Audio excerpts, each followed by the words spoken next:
E ritorniamo in diretta. Allora, come abbiamo fatto cenno, appunto, abbiamo in collegamento il nostro ospite, professor Alberto Zago. Pronto, professore?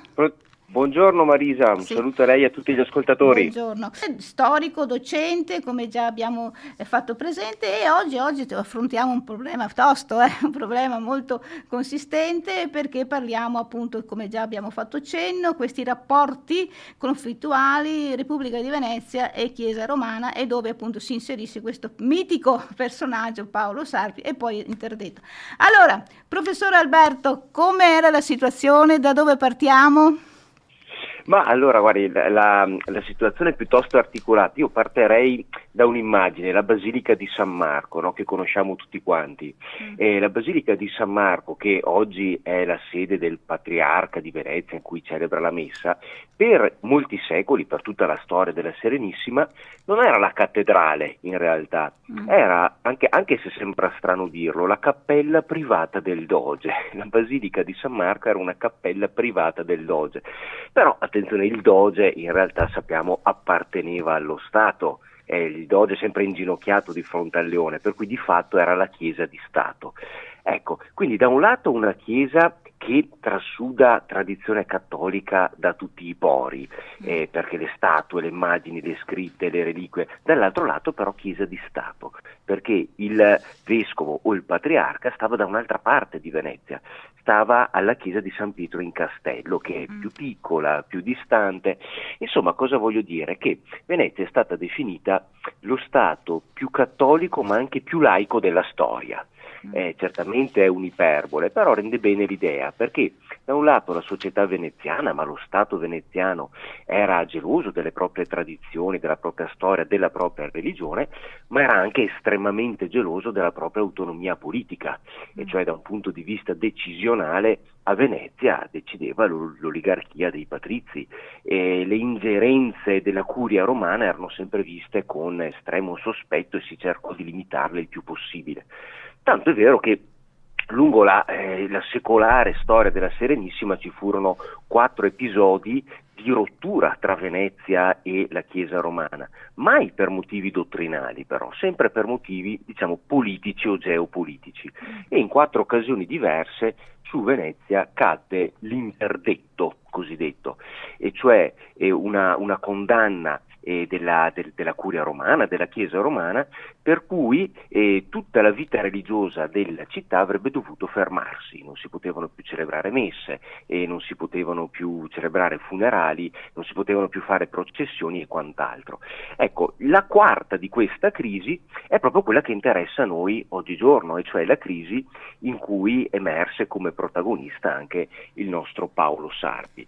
Contestualizziamo un attimino il discorso, perché la cosa è articolata. Ci troviamo nell'epoca della Controriforma, e quindi ci ricordiamo che Lutero nel 1517 affigge le sue 95 tesi sulla cattedrale di Wittenberg, fa scoppiare la riforma protestante, e in quel periodo storico le difformità dottrinali si traducevano immediatamente in contrasti politici, in tensioni, in ribellioni, addirittura in guerre. Per tutta la prima metà del 1500 all'interno del Sacro Romano Impero scoppia una guerra tra principi cattolici e principi protestanti, e finisce con questa pace di Augusta. Siamo alla metà del secolo, in cui venne definito quel famoso principio, forse qualcuno ricorderà, del cuius regio eius religio, e cioè a ciascun re o a ciascun principe la propria religione. Cioè, qual era il principio? Che ciascun principe poteva decidere se essere cattolico o luterano, protestante, e il popolo avrebbe dovuto adeguarsi. Chi non si fosse adeguato avrebbe potuto emigrare, ma non poteva rimanere. Quindi l'idea era mirare il più possibile alla omogeneità dottrinale religiosa. Perché? Perché la difformità dottrinale volente o nolente, crea immediatamente contrasti politici e addirittura poi contrasti militari. E per tutti questi decenni fondamentalmente si ripete un po' la stessa storia, per cui nella prima metà del 1500 abbiamo questi contrasti all'interno del Sacro Romano Impero, nella seconda metà del 1500 le guerre di religione in Francia, per gli stessi motivi, perché alcuni francesi erano ugonotti, altri cattolici, quindi per 40 anni queste guerre ugonotte, e poi nel primo trentennio, quarantennio del 1600 del secolo successivo, la famosa, famigerata guerra dei 30 anni, anche quella considerata l'ultima guerra di religione. Poi, come sempre, religione, economia, motivi di potere si intrecciavano insieme, però i contrasti dottrinari erano delicatissimi e tutti quanti cercavano di imporre in un modo o nell'altro, sia i cattolici, sia i luterani, sia i calvinisti, sia gli anglicani in Inghilterra, uniformità dottrinale. Ecco, ed è qui che si colloca un po' il nostro capitolo di oggi, il nostro Paolo Sarpi, perché voi immaginate Venezia, da sempre gelosa della propria autonomia politica, entra in questa nuova fase storica della Controriforma, in cui la Chiesa Cattolica, ma spesso e volentieri anche alleata con i diversi poteri temporali europei, cerca di stringere un'alleanza per giungere a questa uniformità dottrinale estremamente sospettosa nei confronti degli eterodossi, degli eretici, e quindi entra un po' a gamba tesa nelle giurisdizioni dei singoli stati. E cerca di fare qualcosa di simile anche a Venezia. Però se gli altri stati in qualche modo fino a quel momento erano piuttosto abituati, faccio solo un esempio, in altri stati poteva capitare benissimo che un cardinale acquisisse anche contemporaneamente delle cariche politiche. A Venezia no, i patrizi veneziani che avessero voluto imboccare la strada della carriera ecclesiastica non potevano assumere incarichi di governo, proprio perché si voleva evitare questa ingerenza e si era gelosi di questa autonomia politica. Però con la Controriforma cominciano a cambiare un pochino le cose e la religione e quindi anche le azioni della Chiesa Cattolica Romana entrano a gamba tesa. Allora, da un certo punto di vista Venezia recepisce tutti i decreti del Concilio di Trento, che è il grande concilio della Controriforma, per cui istituisce seminari, li finanzia oppure li sgrava delle tasse, istituisce delle scuole catechetiche, accetta i gesuiti, che sono il grande religioso controriformistico per eccellenza, che si installano un po' ovunque anche a Venezia. Però dall'altro lato comincia il patriziato veneziano a spaccarsi in due. Per circa 50 anni ci sono due fazioni, non proprio due partiti, due fazioni, che passano alla storia come i vecchi e i giovani. Erano due visioni politiche diverse, non religiose, sempre visioni politiche diverse, e uno dei motivi del contendere era proprio il rapporto con la Chiesa romana. Per i vecchi bisognava cercare di armonizzare quel rapporto il più possibile, quindi di scendere a compromessi, di evitare i contrasti. Per i giovani invece no, bisognava mantenere una linea di politica estera più rigida, più autonoma, estremamente sospettosi nei confronti dei gesuiti, che da un lato facevano molto del bene perché creavano degli ospedali, degli ospizi, però dall'altro lato erano sospettati di essere un po' la quinta colonna del partito filoromano a Venezia, no? E c'è questo scontro tra i giovani e i vecchi, e alla fine, verso il 1580, diciamo, si affermano i giovani, e per diversi decenni il patriziato veneziano viene guidato da questa fazione. Ecco, e qui cominciano a inanellarsi una serie di tensioni che sfoceranno proprio nella crisi dell'interdetto, quella quarta volta nella storia, come dicevo, in cui la Chiesa romana, in questo caso Papa Paolo V, scomunica il Senato veneziano, interdice l'intera città. Certo. Perché cosa succede? Faccio qualche esempio per capire come arriviamo poi alla rottura, no? Anno 1600, tondo, 1600, muore il patriarca, era un priuli, quindi un patrizio veneziano, e il Senato veneziano, quindi non il Papa, il Senato veneziano designa il suo successore, che era un laico, poteva capitare, era un laico esperto in diritto, si chiamava Matteo Zane, il quale sarebbe stato fatto patriarca da laico, e subito dopo avrebbe ricevuto anche gli ordini religiosi.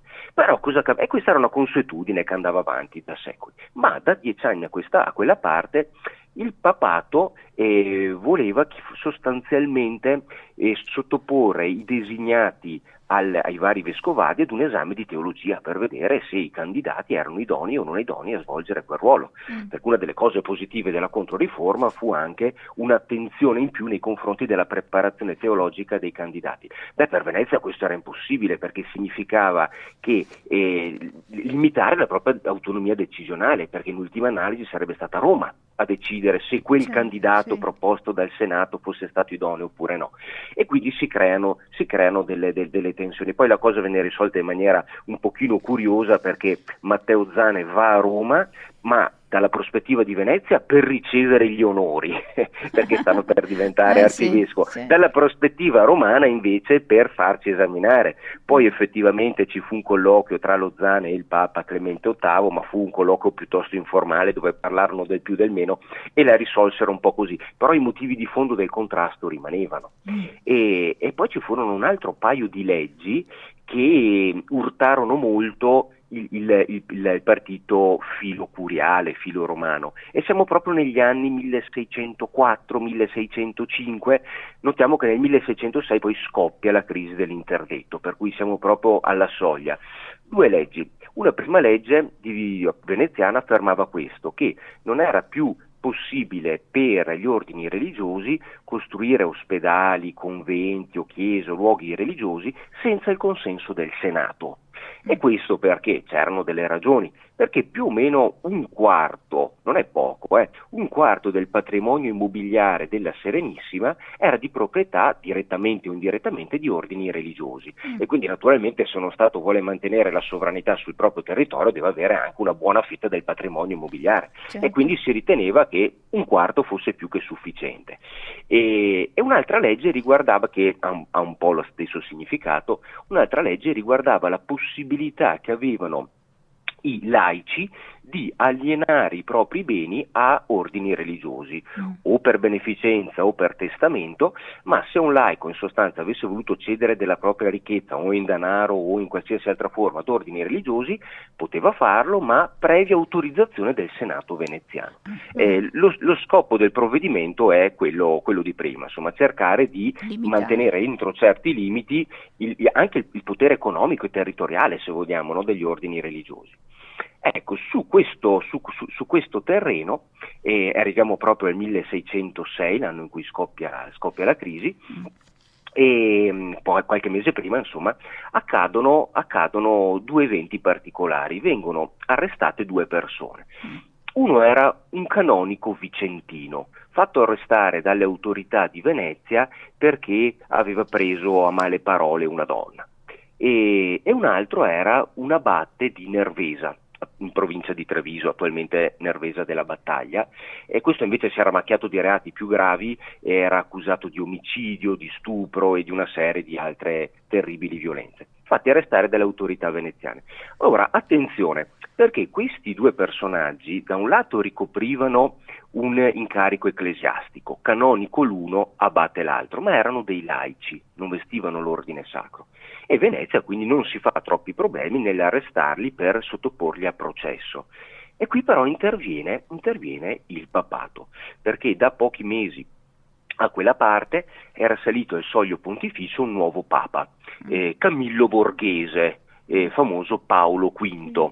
Ecco, questo fu un papa importante. Giusto per capirci, quando in televisione guardiamo la San Pietro a Roma, la cattedrale di San Pietro, vediamo sulla facciata c'è proprio scritto Borghese Paolo V Pontefice Romano. È proprio lui che in quegli anni fa restaurare la facciata e fa incidere il suo nome, per cui ogni volta che c'è l'Angelus vediamo riproposto il suo nome. Ecco, proprio questo personaggio veniva da una famiglia importante di Siena, aveva studiato diritto, era molto ferrato nel diritto, poi scala la carriera ecclesiastica, diventa papa e aveva una concezione molto energica del papato, per cui specialmente in quel momento controriformistico lui era convinto che in ultima analisi fosse il potere spirituale a dover disciplinare quello temporale e non il contrario, per cui entra a gamba tesa e intima ai veneziani di consegnare alle autorità ecclesiastiche i due rei, o diciamo presunti rei, poi saranno colpevoli tutti e due, il vicentino e il trevigiano, come dicevo prima. E visto che c'era, intima al Senato veneziano di ritirare quelle due ultime leggi molto controverse, quella sulla possibilità di edificare luoghi religiosi e sulla possibilità di alienare da parte dei laici le ricchezze agli ecclesiastici. E però Venezia non ci sta, perché gelosa delle proprie tradizioni, ma non era prassi a Venezia, insomma, ricevere delle ingerenze così forti. Venezia risponde, ma in maniera diplomatica, perché erano, diciamo, da un certo punto di vista tensioni e problematiche politiche all'ordine del giorno. Figurati, Venezia aveva ambasciatori un po' in tutta Europa, per cui era pane quotidiano, e risponde a tono dicendo che no, non aveva intenzione di fare nessuna di queste cose, e argomentava dicendo: ma questi due personaggi è vero che rivestono un ordine ecclesiastico, ma sono laici, si sono macchiati di reati comuni, per cui è giusto che vengano processati da un tribunale laico e non ecclesiastico. Questa era l'argomentazione di fondo. E dopo rispondeva anche sulle altre possibilità. Per esempio, Venezia disse: ma attenzione, perché il tuo predecessore Paolo V ha fatto una legge analoga, cioè ha vietato ai religiosi di alienare le proprie ricchezze ai laici, e noi in qualche modo stiamo rendendo pan per focaccia, cioè stiamo rispondendo in maniera speculare opposta, vietando ai laici di fare la stessa cosa con i religiosi. Insomma, il tono era questo, no? Di carattere politico e giuridico. E però Paolo V aveva una personalità molto forte e decide di tirare dritto per la sua strada e di rigiocarsi, se vogliamo, la minaccia dell'interdetto, che aveva già funzionato in passato, non solo a Venezia, anche altrove. Per cui, siamo nel dicembre del 1605, giungono a Venezia due brevi apostolici, due lettere ufficiali della Santa Sede, in cui si intimava a Venezia di consegnare ai re e revocare le leggi controverse, altrimenti sulla città sarebbe caduto l'interdetto. Il Senato sarebbe stato scomunicato e in tutta la città di Venezia e in tutti i territori veneziani sarebbe stato proibito proseguire con la vita religiosa, quindi messe, processioni, funerali, matrimoni e tutto quello che ci va dietro. Ecco, cosa accade? Che proprio in quel dicembre del 1605, fatalità, stava morendo il doge. Il doge in quel momento era Marino Grimani. Per cui arrivano i brevi, il doge stava per morire, poi il doge anche muore, e i patrizi si ritrovano un bel problema da risolvere, perché abbiamo questi brevi di portata esplosiva che giungevano da Roma, un nuovo doge da eleggere. È chiaro che il nuovo doge avrebbe dovuto essere qualcuno capace di gestire quella situazione delicata. Ecco, siccome, come dicevo prima, a Venezia in quel momento si era imposta la fazione dei giovani, il patriziato veneziano decide di affrontare la questione di petto e quindi di non cedere alle intimazioni di Paolo V e di eleggere un doge che si sarebbe intestardito nel mantenere alta, diciamo, la bandiera dell'autonomia politica veneziana. E quindi chi nominano, e siamo già poche settimane dopo, nel gennaio del 1606, nominano Leonardo Donà, che era fondamentalmente il capo della fazione dei giovani, il capo riconosciuto della fazione dei giovani. Quella nomina già diceva tutto, perché voleva dire la volontà del patriziato veneziano di appunto mantenere dritta la barra, certo, e rispondere, diciamo, per le rime.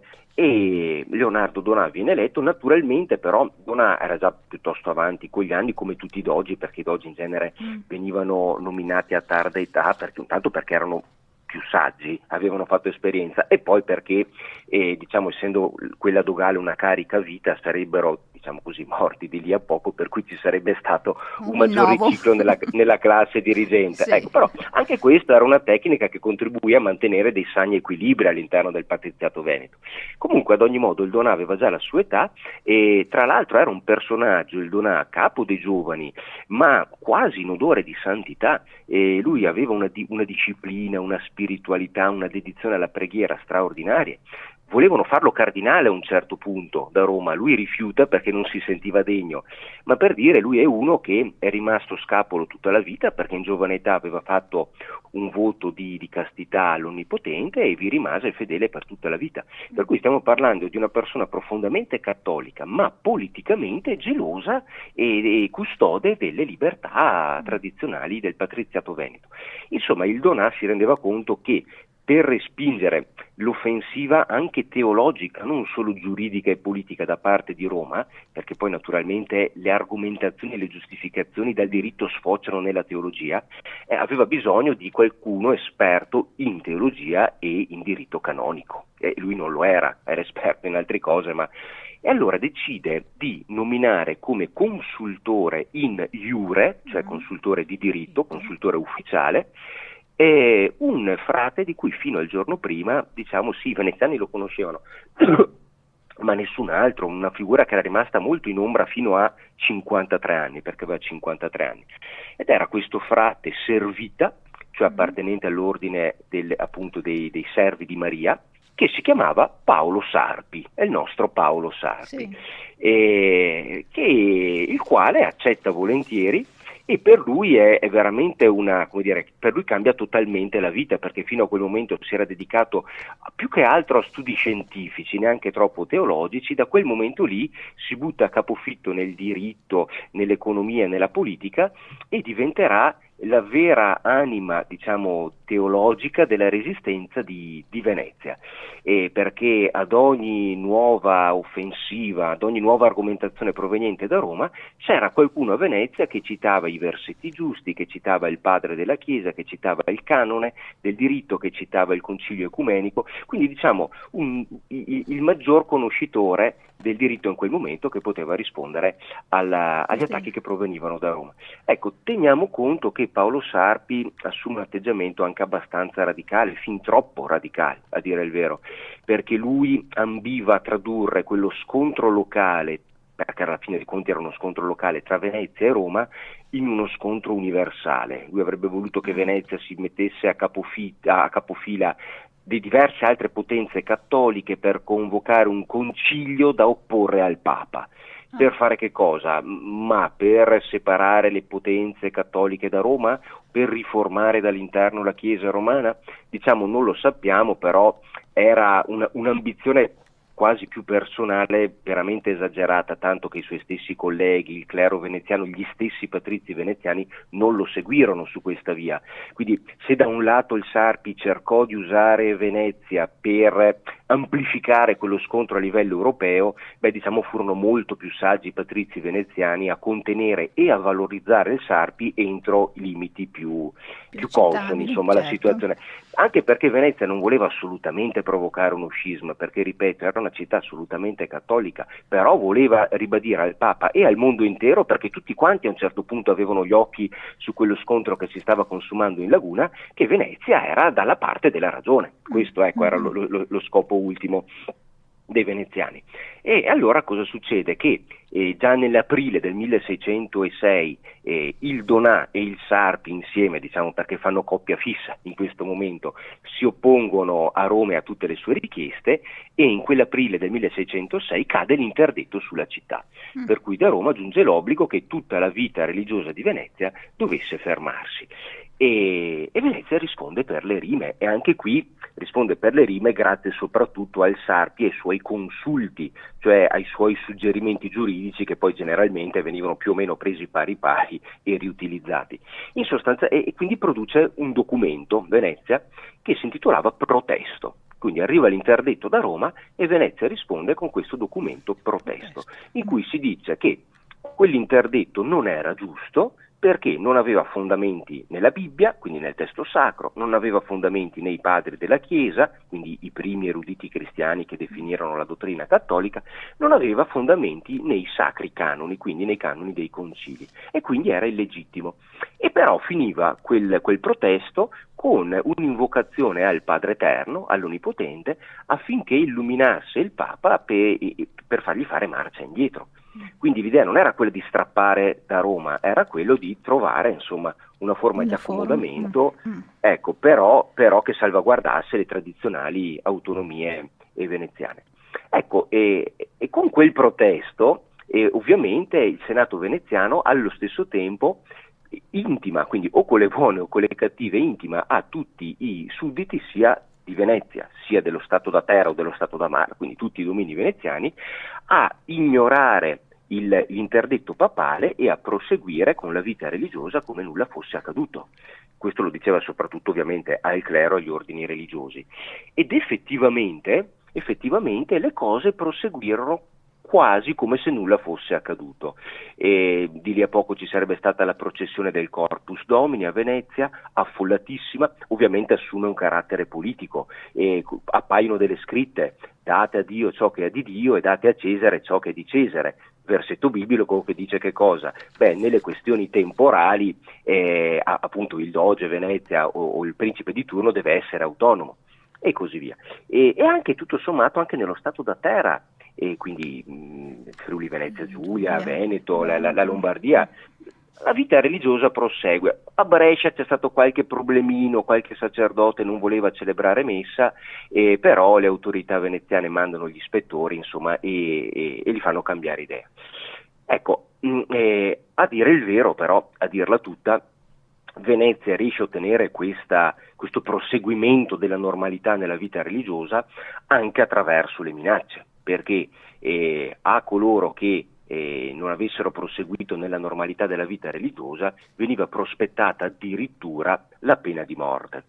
E qui ci sono però adesso arrivo tra un attimo, ci sono due episodi curiosi che fanno un po' sorridere, diciamo. Uno avviene proprio a Venezia, e un parroco si diceva perplesso se celebrare o non celebrare la messa, doveva ancora decidere, diceva. E c'è stato, in una mattina le autorità veneziane gli fanno trovare una forca con un cappio fuori dalla cappella, dicendo: guarda, puoi scegliere o la messa o il cappio. E adesso la prendiamo un po' con il sorriso, sì, insomma, no? Però immaginatevi questo sacerdote scende a Piumiti Consigli e dice: va bene, celebrerò la messa. Certo. E anche a Padova succede una cosa del genere, in questo caso un ecclesiastico di più alto rango voleva prendersi del tempo dicendo: voglio lasciarmi ispirare dallo Spirito Santo sulla decisione da prendere, e le autorità gli risposero anche qua in maniera, insomma, tra l'ironico e il serio, dicendogli che lo Spirito Santo aveva già ispirato il Senato veneziano, inducendolo a comminare la pena di morte per tutti coloro che non avrebbero celebrato la messa, per cui anche nel caso dell'alto prelato padovano la messa viene celebrata. Però ecco, c'è da dire una cosa in realtà, che allora innanzitutto non venne comminata nessuna pena di morte nei confronti di nessun religioso, era più che altro uno strumento giuridico politico per rendere più facile, più giustificabile per gli ordini religiosi l'atto di disobbedienza nei confronti di Roma, perché mettiamoci un attimo anche nei panni degli ecclesiastici. Abbiamo Roma che dice sospendere la vita religiosa e l'autorità veneziana che dice di proseguire. Io qualche autorità devo deluderla, qualcuno devo pur disobbedire.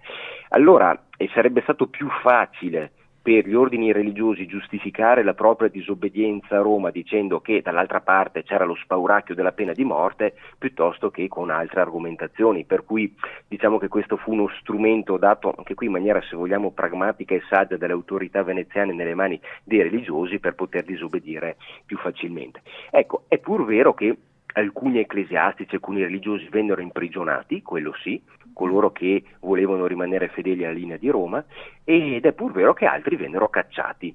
Per esempio i teatini o i cappuccini sono, diciamo, i fratelli dei frati francescani, e loro presero una decisione in piena libertà di coscienza di voler aderire ai dettami di Roma, e quindi la Serenissima semplicemente li espulse. Un altro episodio un pochino curioso riguarda i benedettini. Ai benedettini giungono le notifiche ufficiali da Roma che appunto intimavano di sospendere la vita religiosa, e i benedettini non li aprono neanche, le gettano direttamente nel canale dicendo noi non abbiamo saputo, non ci è arrivato.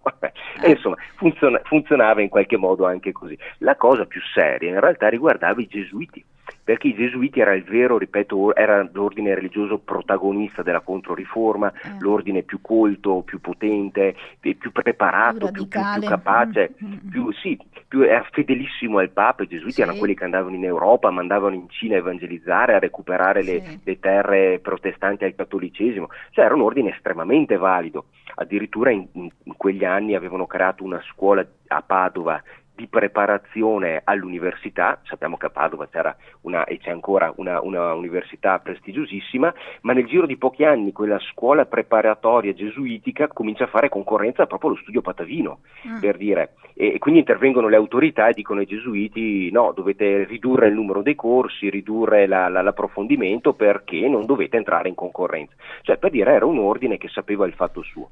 Ecco, i gesuiti fedelissimi al Papa decidono di sospendere la vita religiosa e quindi vengono cacciati. Certo. Ecco, e nei confronti dei gesuiti però l'opinione pubblica si spacca, perché molti li presero a male parole, e sono rimaste proprio le fonti storiche in lingua veneta del tempo, dicevano andate in malora, no? Andate in malora. Tanto è vero che quando vennero cacciati di sera per cercare di evitare disordini pubblici, vennero anche scortati dalle autorità pubbliche, perché c'era il rischio, insomma, di violenze. Coloro che vedevano i gesuiti come fumo negli occhi lo vedevano soprattutto per motivi politici, ripeto, e non dottrinali, perché i gesuiti erano considerati la longa manus di Roma all'interno della città, il partito filofilo papale. Però c'era un'altra buona parte della popolazione che invece ai gesuiti piacevano, perché avevano istituito l'ospedale delle Zitelle a Venezia, c'è ancora oggi, la casa del soccorso, cioè tutte opere caritatevoli che in questo caso aiutavano soprattutto le donne, o quelle più giovani o quelle più anziane, per cui molte donne in realtà piansero alla cacciata dei gesuiti, però così era, così rimaneva, dovettero andarci, e tra l'altro se ne andarono per circa 50 anni.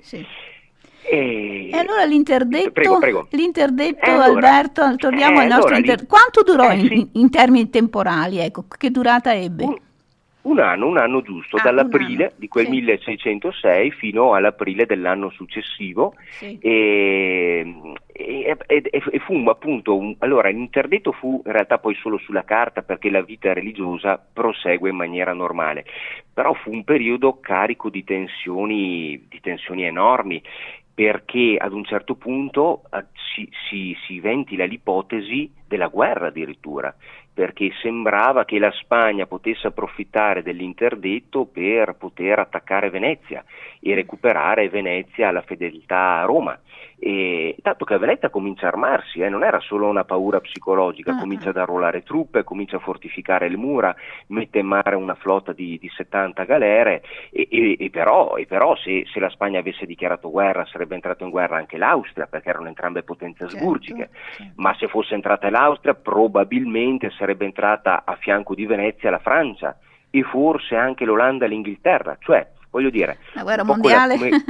È un po' come con la prima guerra mondiale, no? È bastato quell'attentato terroristico a Sarajevo per far scoppiare la polveriera, e vi sembrava a un certo punto che si stesse andando in quella direzione, ma era lungi da Venezia voler arrivare a quell'esito, assolutamente, però non voleva nemmeno cedere sulle questioni di principio.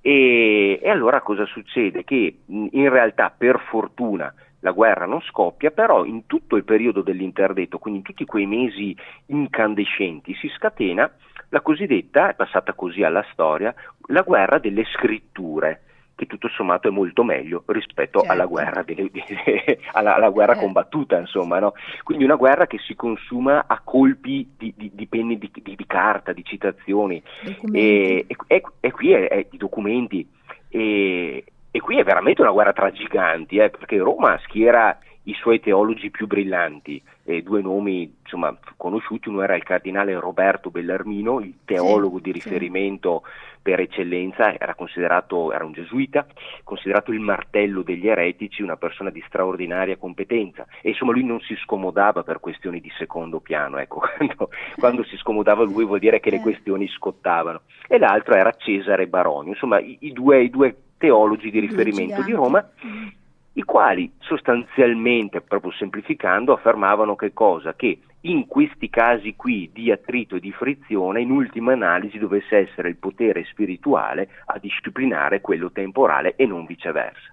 Dall'altra parte, chi c'era che riusciva a tenere testa a questi due giganti è proprio il nostro Paolo Sarpi, che nell'ombra del suo studio, insomma studiando codici più o meno impolverati, più o meno alla luce di candela, perché lui lavorava come un matto, era un grandissimo lavoratore e lo teorizzava anche, diceva che tutta la sua vita assumeva significato nell'ottica del servizio, cioè nello spendersi per una causa più grande di lui, che fosse quella religiosa, lui era un frate, o che fosse in quel caso lì questa battaglia politica, quindi per la patria, per la Serenissima, lui si considerava un piccolo granello, no? in un mare più grande a cui doveva rendere servizio, e quindi lavora come un matto e produce centinaia e centinaia di consulti e tiene testa a questi due giganti. Le argomentazioni del Sarpi sostanzialmente erano queste, e cioè diceva il potere spirituale e il potere temporale vengono entrambi da Dio, ma in maniera separata. Non è che quello temporale provenga da Dio attraverso la mediazione di quello spirituale, provengono entrambi da Dio. E quindi dice, usava questa immagine: se ci fosse una strada sola e corta, due persone che viaggiano in direzioni opposte a un certo punto finiranno con l'incappare l'una nell'altra e bisognerà capire chi cede il passo a chi.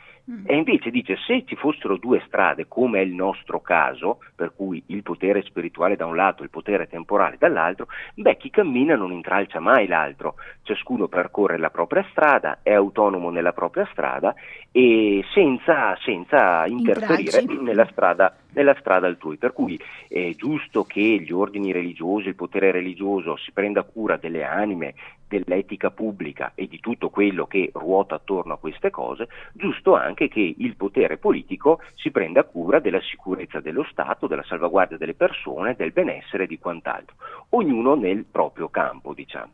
Certo è però, diceva Sarpi, che in caso, perché è una formula questa che potrebbe piacere a tutti, il problema è quando le due cose entrano in rotta di collisione, e poi storicamente di fatto spesso sono entrate in collisione, e dice, nel caso di emergenza, quando le due cose entrano in collisione, in ultima analisi la sovranità ultima è quella temporale, per cui quella spirituale deve piegarsi a quella temporale. Naturalmente i teologi romani dicevano esattamente il contrario. Il contrario. Insomma, poi il Sarpi verrà anche scomunicato nel gennaio del 1607, perché ovviamente era il nemico teologo numero uno in quel momento, e fino a quando, per fortuna, la saggezza, come dire, alla fine si impone su entrambi i lati, sia quello romano sia quello veneziano, perché si era andati troppo in là nello scontro, a partire tutto sommato da questioni anche abbastanza irrilevanti, perché, ripeto, tutta questa cosa scoppia perché vennero arrestati, no? la scintilla che fece scoppiare tutto il caso, perché vennero arrestati un canonico a Vicenza e un abate a Nervesa, per carità, però si rischiava quasi una guerra europea per questa cosa. Insomma, la situazione stava un pochino sfuggendo di mano, e finalmente nell'aprile del 1607 si giunge ad una mediazione, anche questa piuttosto interessante, una mediazione fatta tra l'altro grazie all'intervento della Francia. E la mediazione consisteva in questo, che contemporaneamente Venezia e Roma ritiravano le condanne reciproche, quindi Roma ritirava l'interdetto e contemporaneamente Venezia ritirava il documento protesto e tutti gli altri, in modo tale che nessuno facesse brutta figura, no? E nessuno dovesse, come dire, vergognarsi di aver fatto la prima mossa. Si procedeva di pari grado.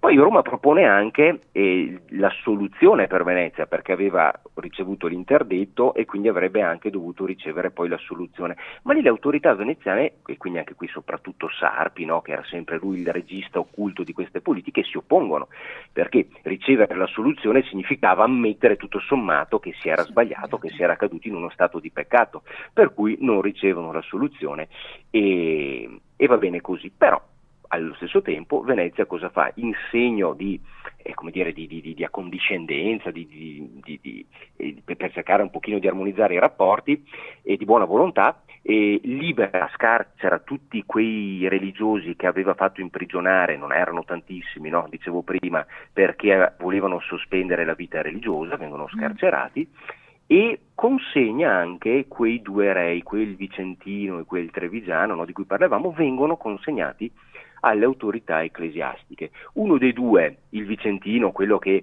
era accusato di reati minori, sostanzialmente se la cava, l'altro invece no, quello che aveva commesso violenze di tutti i generi viene processato e arrestato dalle autorità pontificie. Però, se è vero che i due rei vengono consegnati, i due rei o presunti rei a seconda, insomma, ecco, vengono consegnati alle autorità romane, e non cambia la legislazione a Venezia, cioè ribadisce il principio che in quei casi, diciamo, ambigui, il potere civile poteva avere la precedenza su quello spirituale. Tanto è vero che pochissimo tempo dopo accadde che un vescovo veneziano, che era un Corner, quindi una famiglia prestigiosissima, e cosa succede? Fa rapire con la forza la moglie di un mercante, e vescovo o non vescovo, Venezia lo fa arrestare, lo fa processare e viene anche condannato a morte. Questo poco dopo, perché insomma c'erano tutta una serie di problematiche, però un vescovo che a maggior ragione avrebbe dovuto essere consegnato alle autorità ecclesiastiche viene tranquillamente processato a Venezia. Per cui ecco, alla fine dei conti, chi è che vince questa lotta per l'interdetto? E la vince Venezia, possiamo dire, perché è vero che si giunge a questa mediazione dove nessuno esplicitamente, ufficialmente fa marcia indietro, dove tutti cercano di salvare la faccia. Questo è giusto, la politica funziona sempre così anche oggigiorno, però è anche vero che nella sostanza, a livello proprio giurisprudenziale, di prassi politica, ad uscirne vincitrice sicuramente la Serenissima. Sì, certo.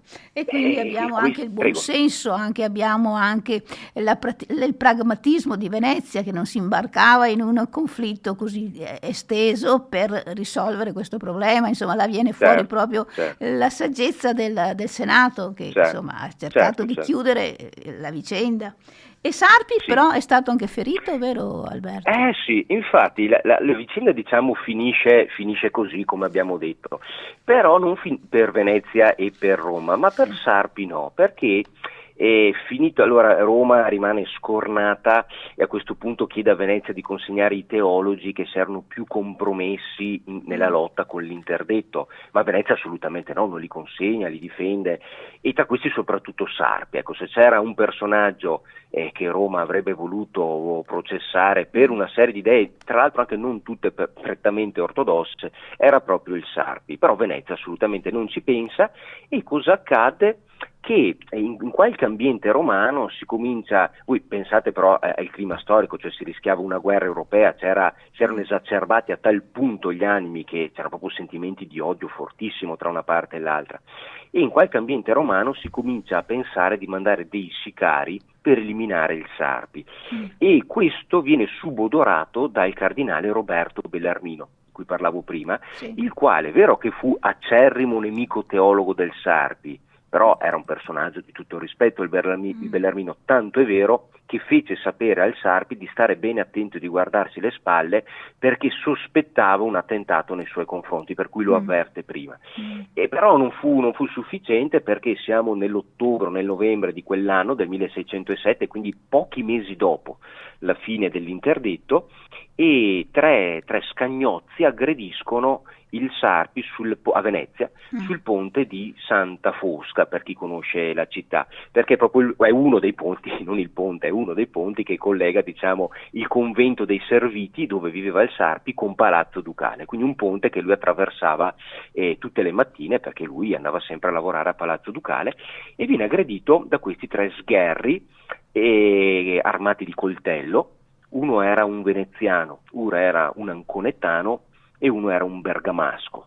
Ecco, detto così può sembrare una barzelletta, ma c'era poco da ridere, perché lo aggrediscono a suon di coltello e volevano letteralmente eliminarlo, lo colpiscono al collo, lo colpiscono al volto, poi fuggono. Il Sarpi si salva miracolosamente, anche perché vengono subito chiamati i più grandi anatomisti e chirurgi di Padova, quindi per esempio arriva Girolamo d'Acquapendente, che era un grandissimo anatomista, che è stato anche il protagonista, colui che ha voluto creare il teatro anatomico che esiste ancora oggi, bellissimo, dell'Università di Padova. Quindi ecco, vengono i massimi esperti, riescono a curarlo e a salvarlo, manterrà delle cicatrici, però si salva.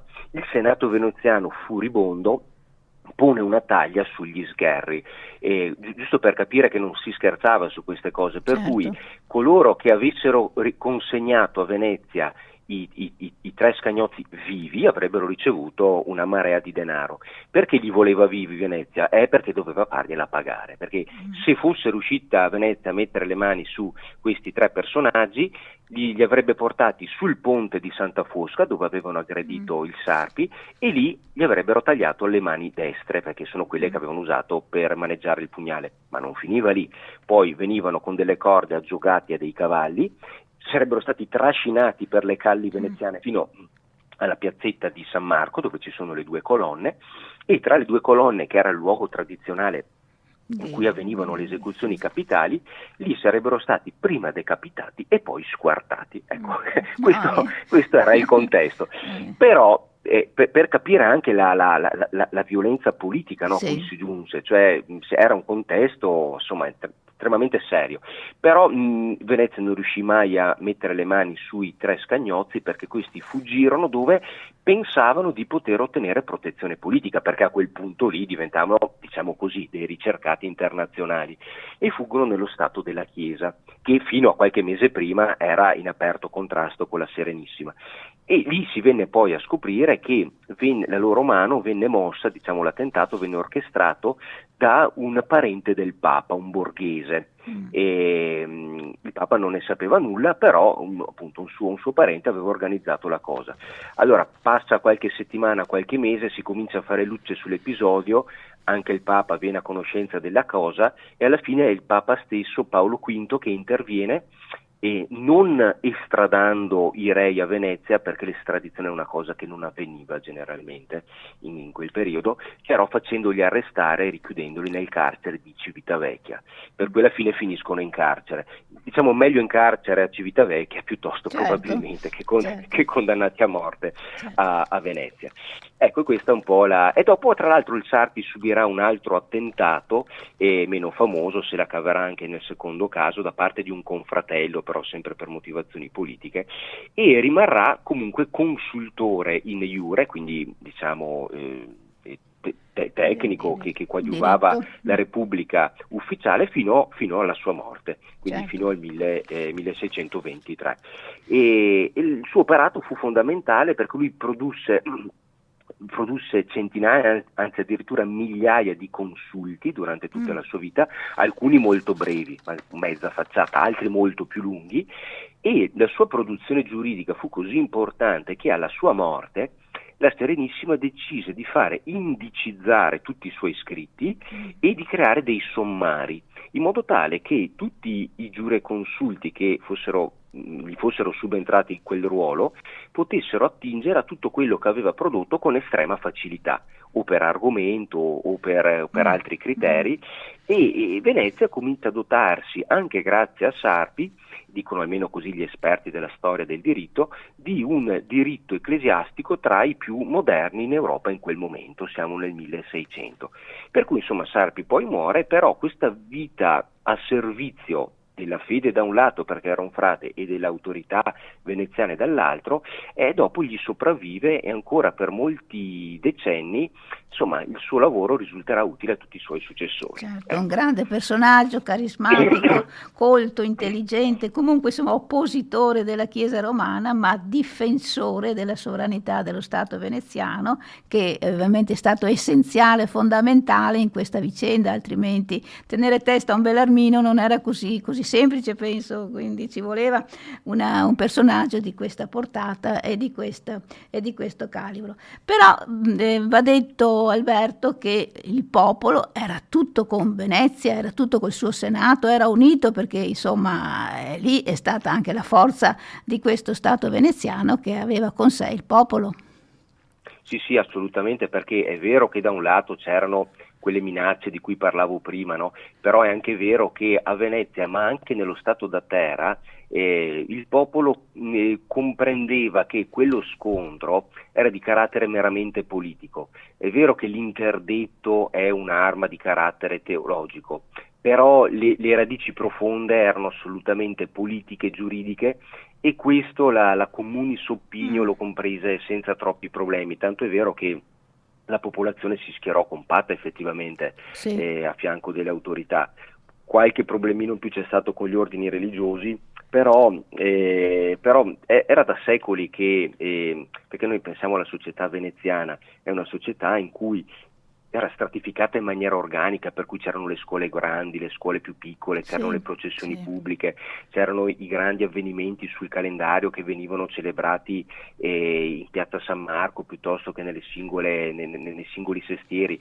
Cioè era un popolo che era abituato a stringersi attorno alla propria patria, allo Stato, al patriziato, ma intrecciando sempre anche la profonda fede adesione alla fede cattolica, sempre. Tutte le corporazioni da un lato svolgevano una funzione pubblica, ma tutte avevano un santo protettore a cui erano sinceramente devote, per cui ecco, capirono subito che quello scontro non era paragonabile a quello che era avvenuto qualche decennio prima in Germania, in cui il contrasto politico tra i principi tedeschi e il papato era anche un contrasto dottrinale. No, Venezia era cattolicissima, sapeva di esserlo, aveva recepito, ripeto, tutti i decreti di Tridentini, per cui in questo periodo spuntano un po' come funghi opere caritatevoli, siano ospedali, siano ospizi, siano scuole catechetiche, e bisognava stringersi attorno al proprio patriziato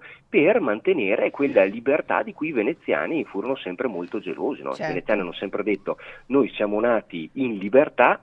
Questo poi è vero fino a un certo punto, perché diciamo proprio all'inizio Venezia nasce come ducato bizantino, però è anche vero che si emancipa abbastanza presto dall'influenza bizantina, e quindi è sempre stato un caso piuttosto singolare in Europa.